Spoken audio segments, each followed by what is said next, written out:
if you just grab them, right, but kind of work up people down. So it should be able to feel this. See that? See that nip there? James starts to move away. See, I'm following with his space the whole time. So hopefully he should feel this squeeze the whole time, right? As soon as I lose that, James's frame he starts to go and I'm like panicking, I'm trying to stay on him. Quick angle, big angle for us. There you go, look, I start to submit this, oh get up, get away. And I end up on his legs. That's when you see this happens to James. That's when you see this sort of thing happening. Like, so I'm like, shit, I want to keep him down. James frames when he starts to go, and I'm just trying to use my arms, go, stuff, watch it, then this is what happens. I end up being strong legs and keep working from there, James. Then I'm just keep working. See, right, what's wrong with this position? Heads down, my hips are miles away. Right, whereas if I keep my hips following them all the time, that wouldn't have happened. Right, it's the same as on the fence now, it's on the fence. So like, I stand up when the frames are too much for us. You know, I can't go through frames and then that's when I have to rotate off it. So I stand up and take the frames off that way, right? So James is here. So kind of nice and tight here. As James starts to move away from us a bit. See, I'm kind of sneaking up all the time. There you got it. Right now, he might be panicking extra now. He starts pushing away a bit harder. So watch it. See how I came up with him. You got it? I didn't go and then try to get in. Maybe that's what you're doing, I'm not too sure.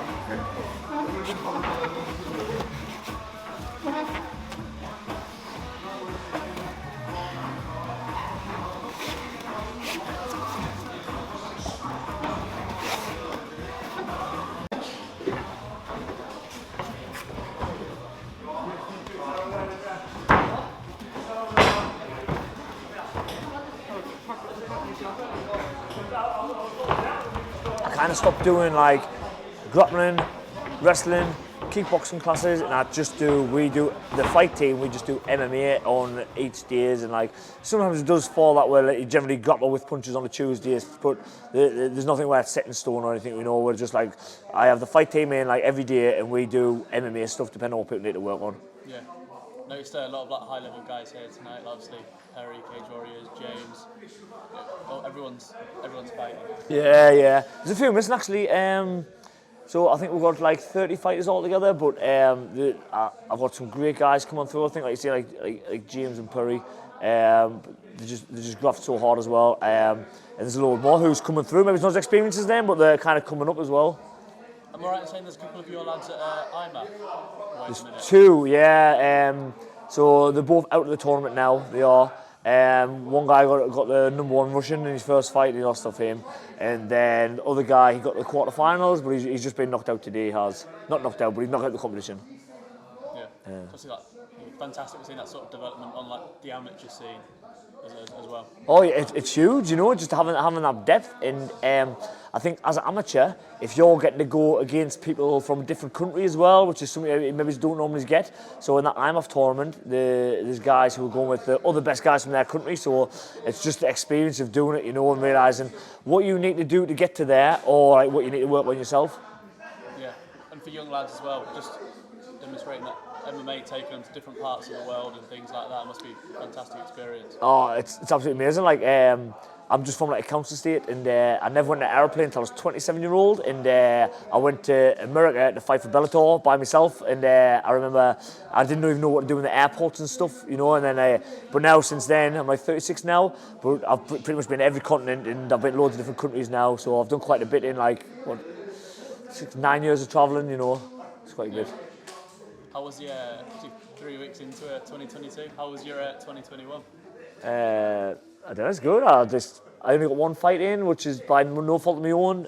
Obviously, the way the world is, I think a lot of people didn't even get the fight, so I was quite fortunate. I did get one fight.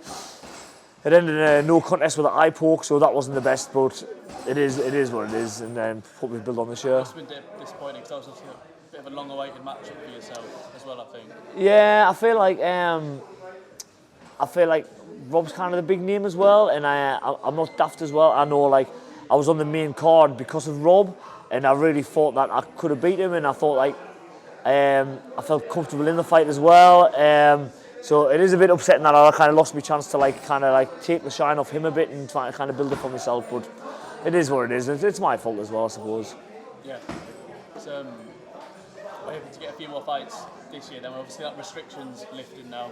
Yeah, so I have been pestering Bellator, and they've gave us a month on fighting in. They haven't given us an opponent or a date. I don't think I'm allowed to say anything anyway, but so I've actually got something to kind of work towards. But whether I've got a fight or not, I still train like 2 times every day. You know, I'm still coaching, I'm still learning every day. So it's nice to actually have a name and have a date, so you can kind of like up it a bit and do your extra stuff. Yeah. What for the rest of the lads at the gym? Obviously, we've got Cage Warriors coming up in March. Yeah, so we've got James Cage Warriors. The other pros are like Golden Ticket. They're fighting on that. We've got quite a few guys on that. Some of the other ones that I show you, I think it's Grimsby Way, March 5th. It's Millard Hardy's fighting in Liverpool. So I have a lot of them out, and the ones I haven't got matched yet, I'm in the process of trying to match them now, because I think there's got like 13 professionals, you know, and it's full strength. So there's a lot of guys to try and look after. 13 at the gym? I think so. There might be more. Might give or take 1 or 2, you know, might be less, might be more. But it does get a bit hard for us when I've got to try and like look after everybody and stuff, you know. So I used to try and give every single person who fights for us like one-on-one session a week for free. But there's just too many guys with the pros and amateurs now. I've just had to and I've got 4 kids, so I've kind of had to just pick a couple now. Yeah. And go that way. I was going to ask, as coach, between that many fighters, how do you manage to sort of stretch yourself between each one? I do try my best. Like in everything I do with my life, it's either looking after my kids, training, teaching, or like spending time with my partner on a Friday night or whatever, you know. So I do feel like a bit guilty sometimes that I can't give people more attention. But I generally think I'm doing the best I can, and like I always try and go like. After my lessons, when I have little chats, I'll give people the opportunity to kind of like ask us questions, and I'll maybe like show them little bits there where it's like I might not be able to give everybody this like hour slot once or twice a week, you know. But I try and compensate as best I can, you know. I don't want to show any favouritism, but it's like I kind of sometimes I do pick these guys who are like kind of doing the best at the minute and give them a bit more of the one-on-one time, I suppose. There's no other way I can do it, I don't think. Yeah.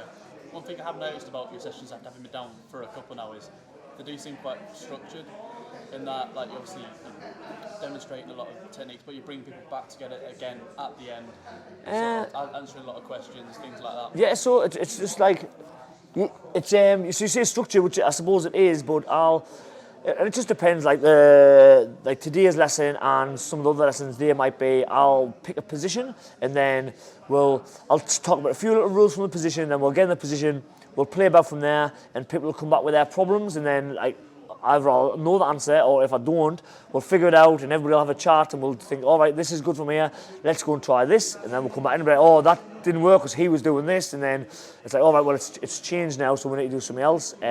So I feel quite informal.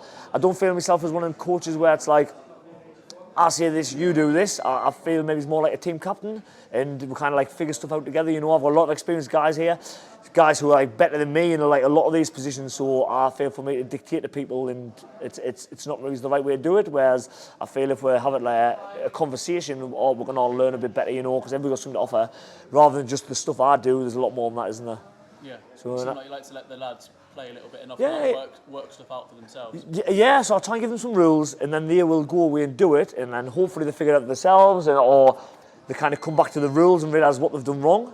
Or like, and everybody gets an input, you know, like sometimes there'll be a lad who's got a good armbar escape, so I'll be like, oh, Jamie's got a good armbar escape, so can Jamie show us that, and he'll show us his little details, and I think it makes everybody feel like part of the team as well, you know, and it's rather, I don't like the clubs where the coach is the cult leader, and he's like cracking the jokes, and everybody's got to laugh at the jokes and stuff, you know. I just really don't like that atmosphere. I'd rather like everybody's kind of equal and everybody's got something to bring to the table. Yeah. What are your hopes for the gym and sort of the lads at the gym going into this new year? I just want us to be like the best gym in the country, really. You know, like it, uh, like like sometimes it's nice to get thinking, oh, I want loads of members, but when you think about it, I don't want that. I just want good guys who I can work with, and like in a small team, like kind of like a family, you know, like what we've got, because I feel like you get more and more people in as well, and kind of like you get little cliques. Like there's people who are friends here, people who are friends here, and I don't like that. I like the fact that it's all like it's one big thing at the minute. So I would like to keep going with the guys I've got. And hopefully in the next 5 years, we'll maybe have a couple of guys in the UFC, a couple of guys who are like Killjoys champions, you know, and building up that way. Because I think some of the amateurs I've got now, I think they'll do really good as pro. So I would like to stay with the guys I've got now and build them up.